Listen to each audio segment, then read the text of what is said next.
అండి, నమస్తే, welcome to our channel. నేను మీ గోకుల సంజయ్. ఈరోజు ఈ వీడియోలో చూస్తున్నారు కదా, ఆదియోగి విగ్రహాన్ని మనం ఇప్పుడు చూడబోతున్నాము. ఆదియోగి విగ్రహం అనగానే ఇషా ఫౌండేషన్ గుర్తొస్తుంది, అలాగే కోయంబత్తూరు కూడా గుర్తొస్తుంది కదా. కానీ ఇప్పుడు మనం కోయంబత్తూరు లాగానే కర్ణాటక సమీపంలో ఉన్న ఈ విగ్రహాన్ని చూడడానికైతే ఇప్పుడు మనం వెళ్ళిపోతున్నామండి. బెంగళూరు సమీపంలోని అత్యంత ప్రతిష్టాత్మకమైన 112 అడుగుల ఆదియోగి విగ్రహాన్ని చిక్బల్లాపూర్ తాలూకాలోని అవలగుర్కి గ్రామ సమీపంలో ఇషా ఫౌండేషన్ ఆధ్వర్యంలో ఈ భారీ విగ్రహాన్ని ఏర్పాటు చేశారు.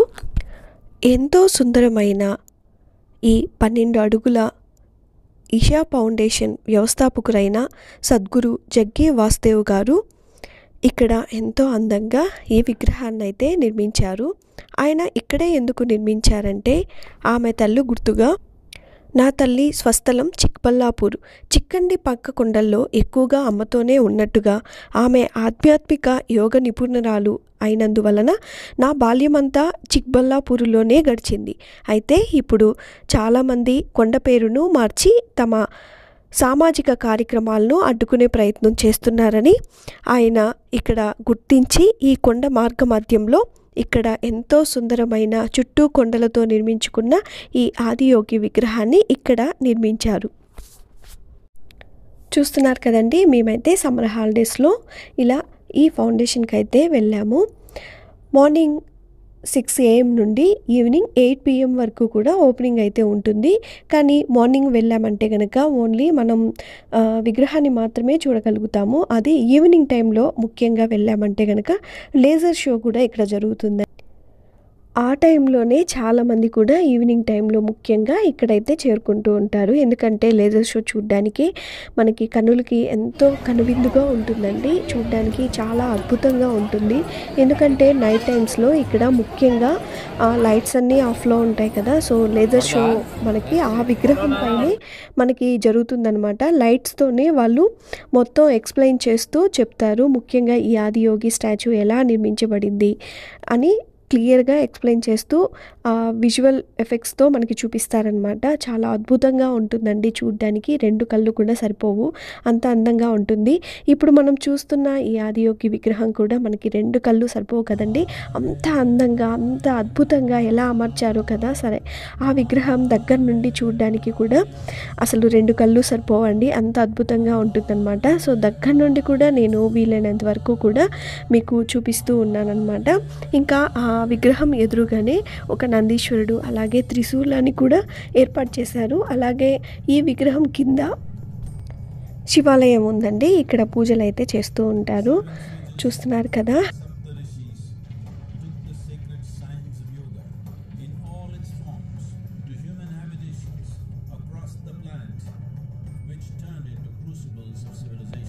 ఇంకా 7కి ఇక్కడ లేజర్ షో అయితే స్టార్ట్ అవుతుందని అందరూ కూడా స్వామివారికి ఎదురుగా ఇలా ఆదియోగి ఉన్న ఖాళీ ప్లేస్లో అయితే కూర్చునేశారండి. ಯೋಗ ವಿಜ್ಞಾನದ ಬಗ್ಗೆ ಮಾನವತೆಗೆ ನೀಡಿದ ಅನಂತವಾದ ಕೊಡುಗೆಯ ಆಳವಾದ ಒಂದು ಚಿತ್ರಣವಾಗಿದೆ. ಈ ಅದ್ಭುತವಾದ 3D ಪ್ರದರ್ಶನವನ್ನು ಪ್ರತಿದಿನವೂ ಆನಂದಿಸಬಹುದು. ಈ ಪ್ರದರ್ಶನದ ಉತ್ತಮ ಅನುಭವಕ್ಕಾಗಿ వీక్షణ ప్రదేశದಲ್ಲಿ కుಳಿತುಕೊಳ್ಳಿ.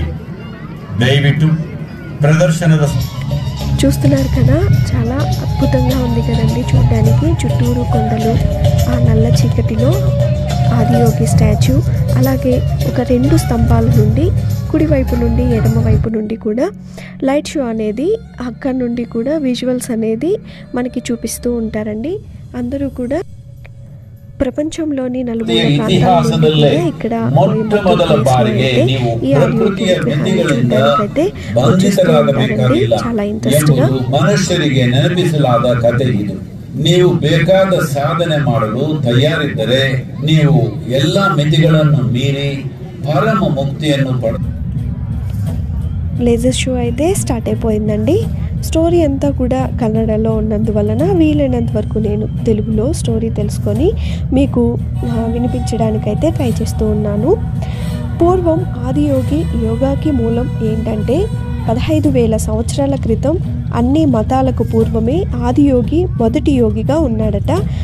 ఆయన హిమాలయాల్లో మొట్టమొదటిగా కనిపించారు.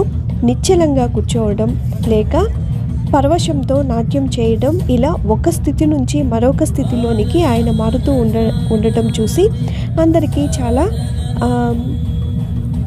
అక్కడ చూచిన వాళ్ళకైతే ఆశ్చర్యంగా ఉండేదట. ఆయన కంటి నుంచి రాలుతున్న ఆనంద బాష్పాలే ఆయన సజీవంగా ఉన్నాడని గుర్తించారట. మనకు తెలియని అనుభూతి ఏదో ఆయన పొందుతున్నాడు అని తెలుస్తూనే ఉందట. ప్రజలు చుట్టూ ఆసక్తికరంగా చూస్తూ ఉన్నారట. కానీ ఆయనకు మాత్రం అదేమీ పట్టించుకోలేకుండా నాట్యం చేస్తూ ఉండేవాళ్ళట. చివరకు అందరూ వెళ్ళిపోయారు, ఒక్క 7 తప్ప. వారందరూ ఆయనతో మీకు తెలిసిందేదో మాకు తెలియచేయండి అని ప్రార్థించారు. వాళ్ళు పట్టుదలను చూసి ఆయన వారికి ఒక సాధన ఇచ్చాడు. వారంతా ఏకాగ్రతతో ఈ సాధన 84 సంవత్సరాల పాటు చేశారు. ఆ కాలంలో కూడా ఆదియోగి వారిని పట్టించుకోలేదు. ఆ తర్వాత ఒకరోజు ఉత్తరాయణం పూర్తయిన తర్వాత దక్షిణాయనం వచ్చినప్పుడు ఆదియోగి వారిని మెరుస్తున్న అగ్నికళలాగా ఉండటం చూశారు. వారిని అలా 28 రోజులు గమనించాక ఆ తర్వాత వచ్చే పున్నమి నాడు, మనం ఈనాడు గురు పూర్ణిమగా జరుపుకున్న రోజున ఆయన తనను తాను ఆది గురువుగా రూపాంతరం చేసుకున్నాడు. కాంతి సరోవరం ఒడ్డున యోగ శాస్త్రాలను ఆ 7 శిష్యులకు బోధించడం ప్రారంభించారు. ఆ 7 ఇప్పుడు మనం సప్త ఋషులుగా పూజిస్తున్నాం. మానవుడు తన పరిమితులను దాటి అత్యున్నత స్థాయికి చేరుకోవడానికి ఉన్న 112 విధానాలను ఆయన వారికి బోధించారు. ఆదియోగి అందించినవి వ్యక్తి పరిమాణం చెందటానికి ఉపకరణాలు. వ్యక్తులు మారినప్పుడే ప్రపంచం మారుతుంది. ఆయన ఇచ్చిన ప్రధాన సందేశం ఏమిటంటే మానవ శ్రేయస్సుకు ముక్తికి ఉన్న ఒకే ఒక మార్గం లోనికి చూడటమే. మానవ శ్రేయస్సుకు అంతర్గత సాంకేతిక ద్వారా శాస్త్రీయ పద్ధతిలో పరిష్కారాలు కనుగొనుకోవాల్సిన అవసరం ఎంతో ఉన్నదని ఆ 7 ఉపదేశించారు. ఇలా సప్త ఋషులకు యోగా శాస్త్రాన్ని అందచేయడం, ఆ తర్వాత మనిషికి తన ప్రస్తుత పరిమితులకు ఇంకా నిర్బంధులకు అతీతంగా పరిణితి చెందగలిగే సాధికారతనిచ్చే ఈ పార్శ్వాన్ని ప్రపంచానికి అందచేయడానికి, అంటే ఈ యోగ శాస్త్రాన్ని ప్రపంచానికి అందచేయడానికి శివుడు ఈ సప్త ఋషులను 7 వేరువేరు దిశల్లో ప్రపంచాలలోని నలుమూల ప్రాంతాలకు వేరువేరు ప్రాంతాలకు పంపుతాడు. ఒక మనిషి ఇక్కడ స్వయంగా ఆ సృష్టికర్తగా ఉండటం ఎలానో తెలిపే ఈ జ్ఞానాన్ని ఇంకా సాంకేతికతను ప్రపంచానికి అందజేస్తూ వాళ్ళు శివునిలో భాగంగా అవుతారు. కాలం గడిచే కొద్దీ ఎన్నో విషయాలు తీవ్రంగా దెబ్బతింటూ ఉంటాయి. కానీ ఆయా ప్రదేశాల సంస్కృతులను నిశితంగా పరిశీలిస్తే వీరు చేసిన పని తాలూకు అంశాలు ఇప్పటికీ సజీవంగా ఉండటానికి మనం చూడొచ్చు. అదెన్నో రంగులు రూపాలు తీసుకుంది. దాని ఛాయ కొన్ని లక్షల విభిన్నమైన విధాలుగా మారింది. కానీ వీరు చేసిన పని తాలూకు అంశాలు ఇప్పటికీ మనకు కనబడుతూనే ఉంటాయి. ఒక మనిషి తన జాతికున్న నిర్ణీతమైన పరిధుల్లోనే ఉండాల్సిన అవసరం లేదన్న ఈ సంభావ్యతను ఆదియోగి తీసుకువచ్చారు. భౌతికతతో ఉంటూనే దానికి చెందని వారిగా ఉండేందుకు ఓ మార్గం ఉంది. ఈ శరీరంలో ఉంటూనే ఈ శరీరంగా మాత్రమే జీవించడానికి ఓ మార్గం ఉంది. మీ మనస్సుని వీలైనంత వరకు అత్యుత్తమ స్థాయిలో ఉపయోగించుకుంటూ మనస్సు తాలూకు బాధలను ఏమాత్రం అనుభూతి చెందని వారిగా ఉండేందుకు ఓ మార్గం ఉంది. ప్రస్తుతం మీరు ఈ ఉనికిలోని ఏ పార్శ్వంలో ఉన్నా సరే మీరు దానికి అతీతంగా మరో విధంగా జీవించే మార్గం ఉంది. ఆయన మీపై మీరు తగినంత కృషి చేస్తే మీరు మీ ప్రస్తుత పరిమితులను అతీతంగా పరిణితి చెందొచ్చు అన్నారు. ఇదే ఆదియోగి యొక్క సారాంశం. విన్నారు కదండి. మనం యోగాకి మించిన శాస్త్రం మరొక అద్భుతం లేదని ఆదియోగి యొక్క సారాంశం అండి. మనం మనసుని మన శరీరాన్ని మనం ఆధీనంలో ఉంచుకోవడానికి మనకు ఈ యోగ శాస్త్రం ఎంతగానో ఉపయోగపడుతుందని ఇక్కడ ఆదియోగి యొక్క గొప్ప ఉద్దేశం. వీడియో లెంత్ కొంచెం ఎక్కువైనా సరే మీరందరూ కూడా ఈ లేజర్ షోని వీక్షించాలని అనుకుంటూ వీడియో అయితే కంటిన్యూ చేస్తున్నాను. మీరందరూ కూడా చూస్తూ స్వామివారిని దర్శించుకోండి.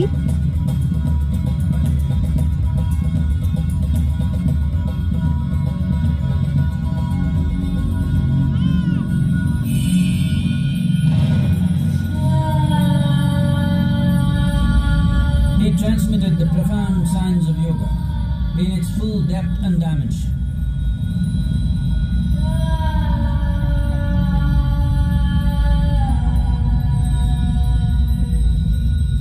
He expounded 112 methods of attainment, offering his disciples access to the deepest innards of creation.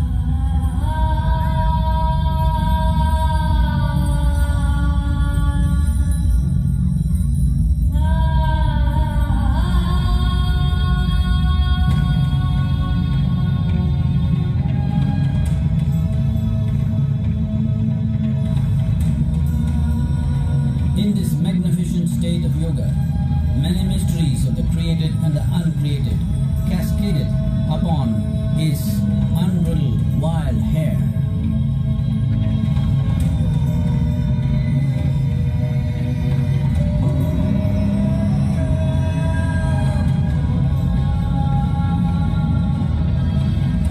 It was a vision of the very core of the cosmos in all its profundity and magnificence, a vision of the unfathomable mysteries of the universe, a most overwhelming vision the sages and Devi Parvati had ever witnessed.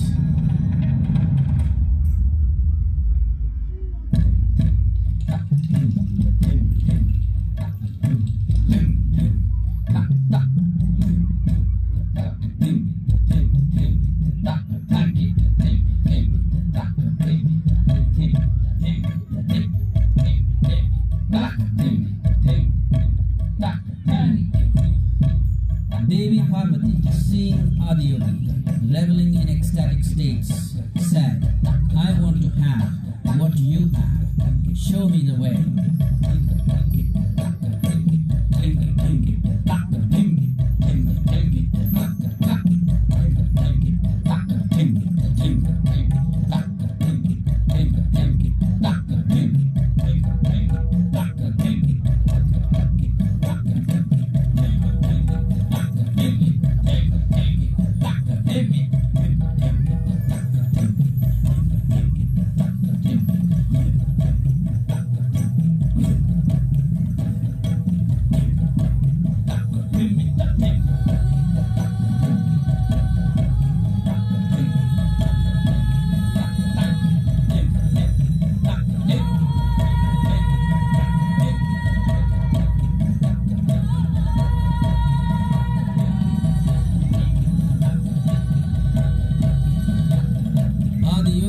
Absorbed her and made her a part of himself, and hence he is the Ardhanari, the ideal man, where one half of him is woman.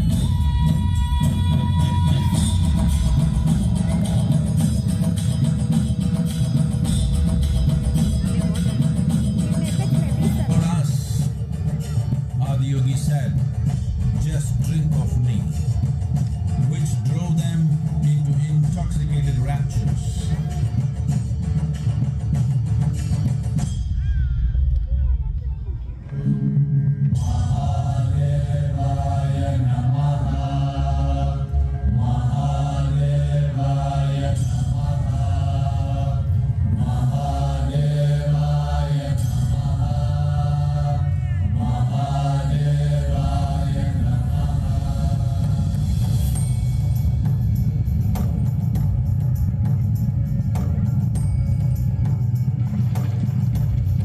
Seven sages, the Saptarishis, took the sacred science of yoga in all its forms to human habitations across the planet, which turned into crucibles of civilization.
చూసారు కదా, ఈ విధంగా అయితే laser show ఎంతో అద్భుతంగా అయితే మనకి రెండు కళ్ళు సరిపోనంత విధంగా అయితే చూపించారండి.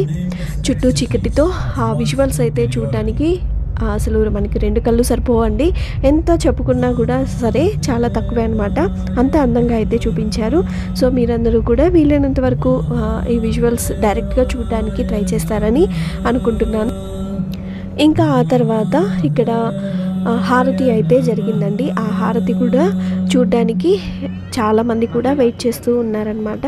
సో ఆ విజువల్స్ కూడా చీకట్లో ఉన్నందువలన వీలైనంత వరకు కూడా వీడియో అయితే ట్రై చేశానండి.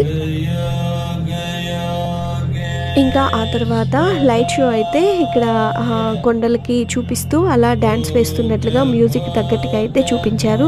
ఇది కూడా చాలా అందంగా ఉందండి. చాలామంది కూడా అప్పుడే లేచి వెహికల్స్ వద్దకు అయితే వెళ్ళిపోయారు. ఎందుకంటే ఇంతమంది క్రౌడ్లో మళ్ళీ మనం వెళ్ళడానికి ఇబ్బంది అవుతుంది కదా అని చాలా తొందరగా అయితే వెహికల్స్ వరకు వెళ్ళిపోయి ఇంటికైతే వచ్చేసారండి. సో ఇంతే అండి. ఈ వీడియో కనుక మీకు నచ్చినట్లయితే తప్పకుండా లైక్ చేసి షేర్ చేసి సబ్స్క్రైబ్ చేశారంటే, అలాగే పక్కనే ఉన్న బెల్ బటన్లో ఆల్ ఆప్షన్ కనుక క్లిక్ చేశారంటే ఇలాంటి మరెన్నో వీడియోస్ అంతా మీకు నోటిఫికేషన్లో వస్తాయండి.